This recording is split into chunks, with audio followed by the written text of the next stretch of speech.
Help! He needs somebody. Help! Not just anybody. He needs Igor Sterling to help. And hopefully you don't get copyrighted for that because it was so terrible. I just killed you. Sure, everyone understands exactly what that was a reference to. How many versions of you are? It was so good. It was so perfect of a rendition. A rendition of Help. Of Help. So you're H-A-L-P. hiding from me now. Never. I'm always here. You just can't remember where to look. We're also back in this Deathloop episode. It's never official, and sometimes Yeah, we at some point we started. Yeah. Who knows? So I have no real clear waypoint. You have that orange one, which is Well, exit. that's an exit. The exit. So Yeah. you gotta go find the Halp's laser or whatever. Which is... Probably over there. That seems like Careful, a good man. answer, but It's either over there, or it's over there, or it's somewhere else. and you can't. Can you swim? I'm almost wanting to know if you can. Guessing swim. not wasn't- in frozen water. Well, that wasn't water a Yeah. thing where he was like afraid of it or something? Oh, your guys are jiggling because something exploded. Wasn't this the tunnel he came out of before? Yeah, You can auto feel. it's okay. It came out this way. Because we commented about the shadow puppet light. Now I just need to find a laser though. So Gideon Fry is talking to you or talking on the radio about something. Giggly fries. Giggly Fries. I Giggly thought Fries. I thought I said Gideon Fry, but turns out it was Giggly Fries. It was Giggly Fries. You should know that names will change. Oh, here comes a taint stomp. Oh, come wait. on! The turret sees The you? turret got me. Yeah. Took out almost all of his life, dude. Oh look, there's all the health right there. Come here, giggly fries. I can hear you. Speaking of Giggly Fries, so giggling reminded me of this. There's a movie Okay. called They Cloned Tyrone that everybody should see. It's hilarious. It's amazing. Is it a But- new movie or an old movie? Yeah, it's on Netflix. It's new. Got Jamie Okay. Foxx and John Boyega and some lady I didn't know who she was. And John Boyega's a drug dealer, Jamie Foxx is a pimp, and the lady's a hooker. And they discover conspiracy theory things going on in the hood. And it's Okay. like crazy stuff. And Leprechauns? they find the secret lab like underneath the house. And there's a white powder, and Jamie Foxx takes some of it, and then he can't stop giggling. And then later they're trying to figure out like what's going on, and so they go to a fast food fried chicken place, and they're eating it, and they start giggling, and then like John Boyega's character is usually really mean and gruff. He's laughing and giggling too, and Jamie Foxx is like, "It's in the chicken," and like panics and freaks out, like it's into the stuff, like it's making me giggle, like giggly fries. Made me think of that. So, but it's a Right. good one. Everybody should It's see in the it. chicken. It's ridiculously hilarious. Now here's a question. Is there an actual plot to the movie? Like a worthwhile plot? Or is it just funny and stupid? Oh yeah, no, it's funny and stupid, but there's like worthwhile, like, yeah. Okay. Because sometimes with movies, it's fun for a laugh or two for the first 20 minutes. Well, But then and after that's the thing, that, is, like, it's not so much. it is much more serious than it is like slapstick goofy comedy, but it does have some really hilarious, like, and just the general premise behind it is like wild and outlandish, but like the characters take it very seriously for who the characters are. Right. So Okay. Well,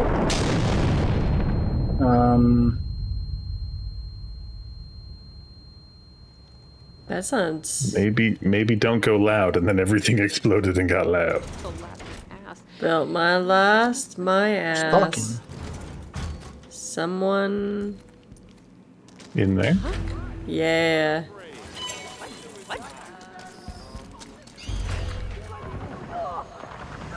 Yeah. Gotta get your coffee. It's a very Gotta get large this coffee coffee. machine. You gotta get this coffee hot. Which is another reference we make a lot. That's all we are now. We're just self-referencing our self-references. Yeah. How else are we gonna be able to make content if we can't reference ourselves 24/7? We're a never-ending Here's the loop. question. Does I gotta drink this coffee hot, does that joke hit the same now that like cold brew's a big popular thing? I know a lot of people who actually do not like cold coffee at all. Even if So there's it's a difference between, even like- if it's like 100 degrees outside, they're like, no, I need my hot coffee.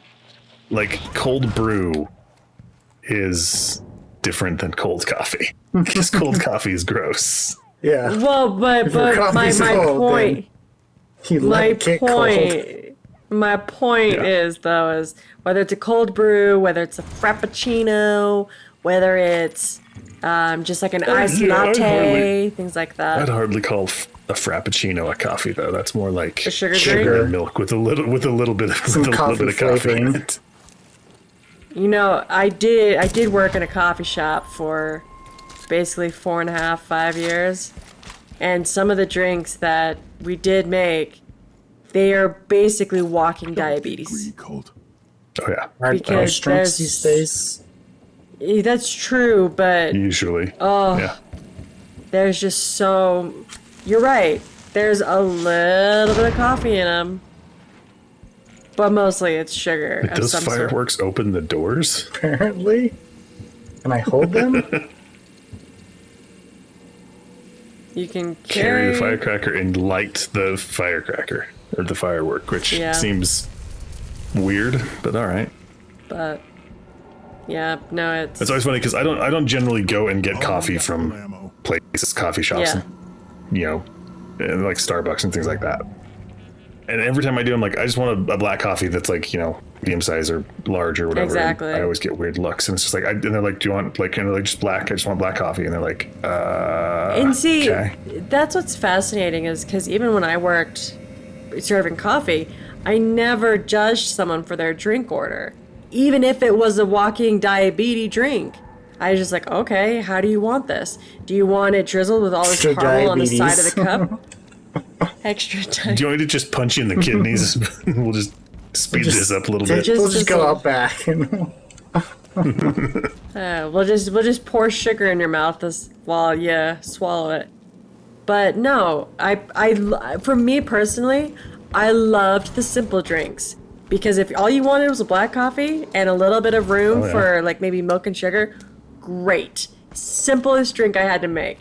But if it was something that was more complicated, it took up most of my time. And so then it's like, all right, well, a line's forming. All right, well, I have to call for backup for people to come and help me out while I'm making your drink because your drink has, 10 shots of this syrup and 30 shots of this other syrup, plus maybe some espresso, but then plus the Just coffee back into base. your And, tunnels. yes. yeah.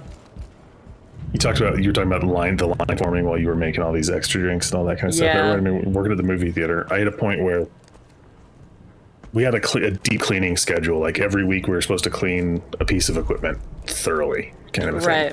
Right. That hadn't been followed for a while. So I thought you said de-cleaning. deep cleaning, yes. I mean, that was most of working at that place was through Yeah. making a mess and then cleaning it up. But I was going around at the point in time, like my job, I was like, every day I'm going to just start cleaning things. Like I'm going to do the deep clean schedule. I'm not going to interact with customers. I'm going to just do that kind of stuff. So Yeah. but if it gets really busy, I told everybody like, if it gets busy, come and get me. And they would always be like, it's really busy. And they'd go out and it's like, there's 6 of you out here and you have 1 register open. Right, was like- right. Every single one of you open a register. Every single one of you run the register and get all this stuff. And then when the line hits the wall up for each of you, like there needs to be 6 lines maxed out. Then I will come out and help. In the meantime, I'm going to make sure that we don't poison everyone coming to the movie theater. Yeah. Well, and so, for anyone in the audience, I worked at Barnes & Noble, and the way that it worked was you had basically someone who was trained as a bookseller but then could effectively be trained to run the cafe. Because even though it's so funny how often we got, well, you guys sell Starbucks drinks. Yes, Barnes & Noble sells Starbucks drinks, but they are not a Starbucks cafe. They are a Barnes & Noble cafe because they get their product not only from Starbucks, but from other suppliers. So it's not solely just Starbucks product. And with that in mind, though, with anything like cashier related, there's only one cashier for the cafe. And so anytime effectively during the holidays, like probably starting from sometime late October into basically New Year's, it would get busy a lot. And so oftentimes you're just having one person run the cash register and then maybe 2 or 3 people making drinks, depending on how busy it got. But in regular cashier Barnes & Noble registers, you only had a specific register that you can use that was put to your name at the time, so that... Oh, that didn't even do anything? That sucks. Well, so are those lasers just like an alarm, or are they... They might just be an alarm. Yeah, it's just an alarm. Ah! For a turret that's in there. Turrets, I thought. Not all of them. Yeah. But with the register, though, you couldn't just go and open up a register in the line unless the manager specifically said you could.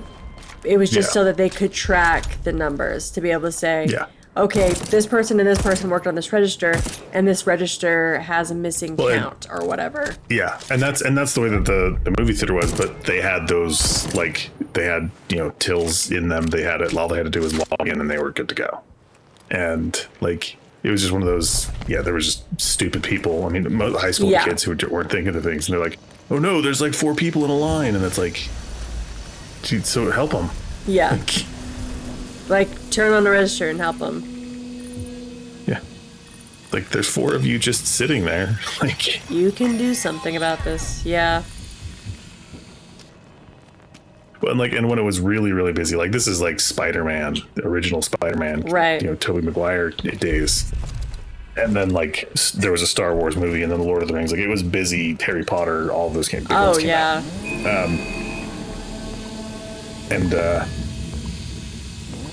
We would have it to where there was somebody working the register and interacting with the customer, somebody getting popcorn, somebody getting drinks, like for every list. So there's like 3 people working every customer effectively every time it happened. So it was wild and crazy. Well, I remember the days before they had assigned seatings for movie theaters, where people had to camp out 2 or 3 hours before a movie would air and wait in line so that they can get a really good spot. So it was because Star Wars Episode 2, the Clone Wars one, the Attack of the Clones. Yeah. So that was playing in multiple theaters, and so there would be the next showing would line up outside the theater. Yeah. Like that direct theater. And then in the lobby, they had turnstiles set up for like each showing after that. And so people would line up out there, and then we would have to move them in. Yeah. It was ridiculous. So, and then things that the theater wasn't supposed to be doing, because this is still film days, like, big cans of film. One, set of film, the whole movie was supposed to go to one projector. You weren't supposed to link them between projectors. But you could, because it's just going to a spool. So it goes through the projector, and instead of going to the catch spool on that projector, you would run it to the other projector and just start the movie 15 minutes later or something like that, or 10 minutes later. And they weren't supposed to, but they did that a lot with, like, Lord of the Rings was that way. And it was just like they would sneak in extra showings they weren't supposed to have, make more money. And it was one of those things like, well, if we get caught, we'll deal with the consequences, but, never got caught. But, now that was... There's a lot out of that theater, though. There was, the GM for that theater, like, was hardly ever there. Hardly and it's funny ever because there. he got promoted up to a different theater, one of the bigger ones in the state, years later. And my younger brother happened to be at that theater when this happened. There was a bomb threat. It was just a backpack that was left in the lobby. Right. It didn't turn into anything. But they discovered, like, he wasn't there when it happened, and corporate just asked the question of, like, where are you? What's going on? And discovered that the way that he was GM was he would hire assistant managers, give them the responsibilities of doing his job, and then leave. Right. Like, he wouldn't even show up. So, yeah. Right. And he just was collecting, a big salary and just not doing going his off job. Doing whatever he wanted to do. Yeah. Yeah, because go figure. Yeah, I don't know. It's something that's fascinating seeing how much times have changed from, 12 years ago, 10, 12 years, to now in regards to movies. Because now, I remember when assigned seating was a new thing, and people were talking about it like, oh, now you can assign your seat, so you don't have to worry about, showing up 2 or 3 hours beforehand, or fighting over seats and holding seats and things like that. It was just, it was your seat. And with that in mind, it's so fascinating, because I do remember a lot of, like, just camping out for, like, a Harry Potter movie or a Lord of the Rings movie, and waiting set amount of hours before we were allowed into the theater to sit. So, I don't know. It is a fascinating thing to just see how much times have changed. Yeah, now, like, the theater near me it's not even the assigned seating, it's like the luxury seating. Like, they probably lost 60% capacity in some of those theaters just because they put in better chairs. It's like, and it's funny because that actually got me going back to the movies. Like, I was like, I'm done. I don't want to go. I remember seeing. And sit in a really bad. It was the like, Avengers. Chair. There was a lady sitting behind us and she had this hyena cackle, and she was laughing at things that weren't funny. And then, like, there was the big joke, like when the Hulk smashes Loki back and forth, and it was like, puny god. Everybody was, like, laughing at that, and she was like, that's not funny. And we're like, shut up. I don't want to hear you make noise. Yeah. Yeah. But yeah, now it's like, I feel like I go to the theater and it doesn't feel like there's a bunch of people around me. It's nice. I like it. Well, and that, what was it? Several years ago, I ended up seeing, like, Ready Player One with a friend. And the theater that's not near us, but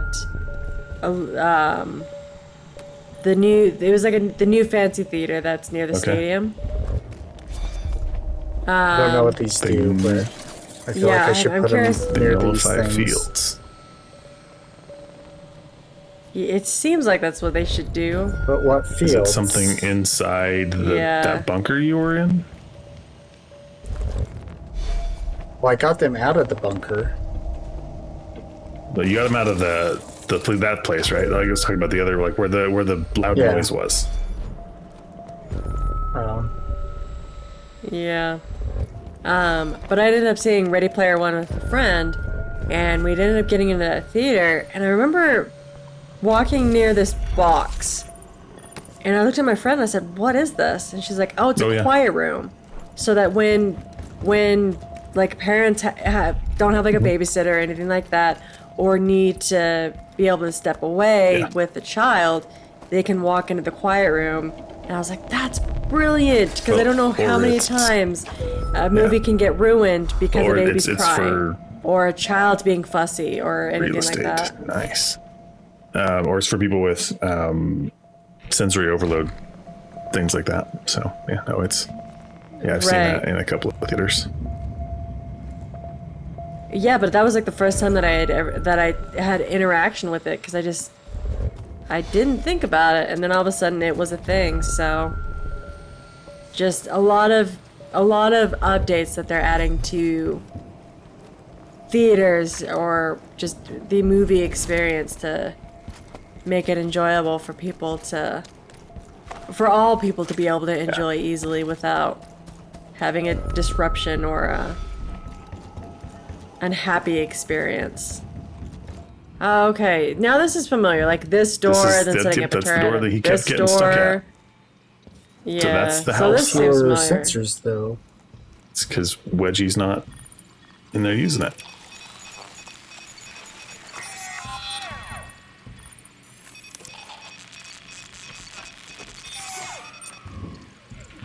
Twice the tug. So if you put something there, you should be able to bounce that. So you've got to redirect it, but where do you have to redirect it to? That's the question. Power and laser. Well, it says, do not hack the cameras as you need them to function normally for one of the two methods of opening the case and securing the weapon.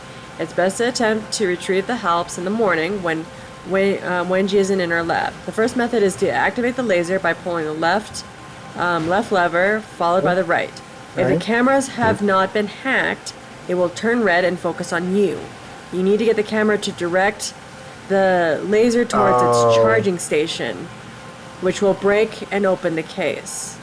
What's its charging? This? I already hacked them. Yeah. So if we just point the turret at that thing, will it break it?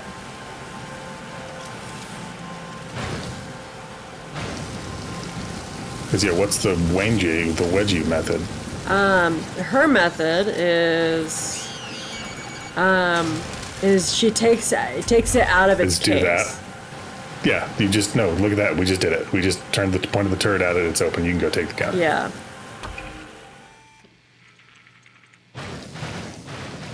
Take the helps prototype. The laser's loose. Now go ahead and help yourself. So that in there? Yeah. That in there, yep.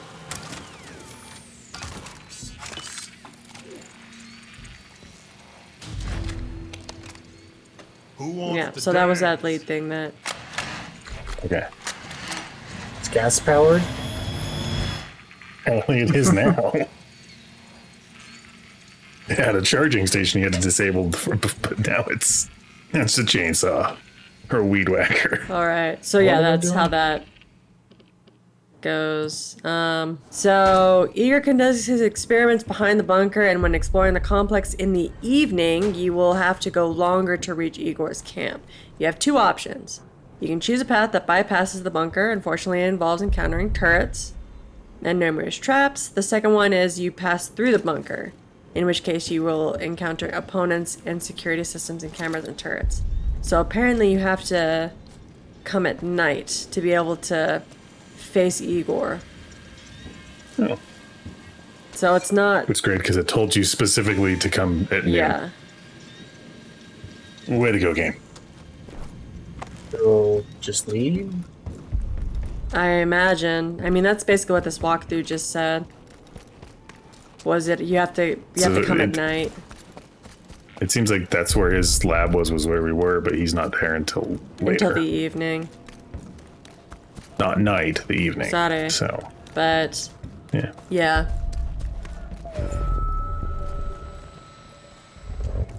And then if you reach the camp without setting off alarms, you'll have the opportunity to attack Igor by surprise. Otherwise, the visionary will be expecting your arrival. If there is a confrontation, expect Igor to use camouflage.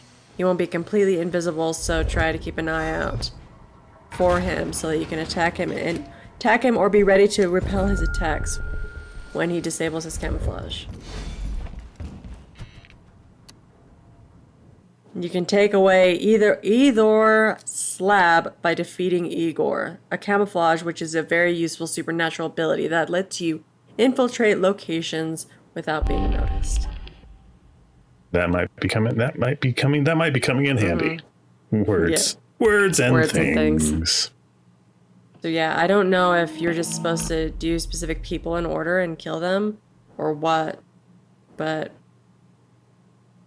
like he's never been there when we've been there at night, as far as I know. Yeah, because the only other person you've activated was Charlie, and that was in the Space Invader level. And Igor, for that map you're on, is Really fuck these people up. 3, 4, 4 visionary leads later. Which you're a part So, of. Everyone still thinks it's the first day. No one chose It's this. better this way. Memory can be a treasure and also a curse. Profound. You trying to forget anything specific? You would know. So there's also there's a game and my kids play it all the time. It's called No Time to Explain. It literally starts with like you from the future shows up and is like no time to explain, but then the giant crab attacks and goes off and it's just you're doing stuff. That feels like what this is, where it's like another version of you shows up and is like no time to explain. I'm going to give you some vague information that's definitely not going to help you. What's going on? Ah! Oh, teleporting.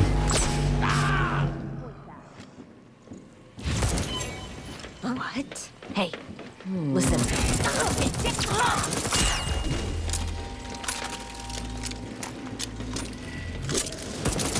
also, I think it's incredibly stupid that your turret did not attack that rogue, Juliana. It just ignored her. Did she go past the turret, or did she come in from a different angle? Well, she was hovering down the stairs right where that turret was. So I assume that it would have seen her. It's also fascinating, like, if a real person hacked your game, they were probably sitting waiting for you to come and, hack the antennas so that you could go to the tunnels. They've been sitting there for 20 minutes. Waiting for you, and then you didn't come. They're like, oh, fun, I have to go find them. I gotta actually play the game. I can't just sit here and farm points. Camp out? Yeah. Gosh. Speaking of camping, because I mentioned this with that game, Hell Let Loose, that I've been playing, where this lawn camping is a part of the game. Yeah. I came across a machine gunner who was prone and, shooting at a bunch of people, and I came around behind him and decimated his gooch. Because that was what I could see, and I just started firing, and it was just like, yep, all right, that just happened. Yeah. Because, it's been like, half an hour since we've mentioned gooches, so I figured I'd just bring that back around. We don't meet our quota if we don't mention gooch enough. We get paid for every gooch we mention. Every time we mention gooch. You've been wondering how we make money off of our YouTube videos. It's only when we say gooch so many times that we truly make money. Sponsored by Gooch. Super Monkey Fighters. Yeah, there they go. They're teleporting, running away. Probably gonna snipe you out if they have a sniper rifle, but looks like they're just running. I think that this is boring. Leave. Gosh, Mom. Turret versus turret. Can you commandeer it through the door? He can. And then, locks on.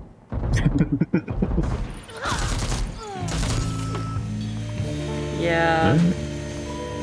So Wedgie's dead. But not the dude we actually came for. Yeah, I don't know if it is just one of those, like, you have to attack her first, and then you can come back and get him. I don't know, this game... If she still is alive, then he's not here, because she's in charge of this place. So if you kill her, then he's like, I'm in charge now. Yeah. And you've already got the gun out of there, so you don't need to worry about that. Might charge it up. Charging station? Hold warm up laser. Hold right. And is that your... That uses it. That's just... Okay, that's the shoot. What was that? Was that... I don't know what that was. All the things blew up. Yeah. Was that your invader friend? Oh. Yep. Yeah. Yeah. Yeah, see, Bookie the monster took you out. So someone special. Well, I mean, this is a place to call it. I think it's a good place to call it because we're confused and we don't know what to do. Bookito monstered. I got Bookito monstered. It's not a cookie monster. No, it's a bookie monster.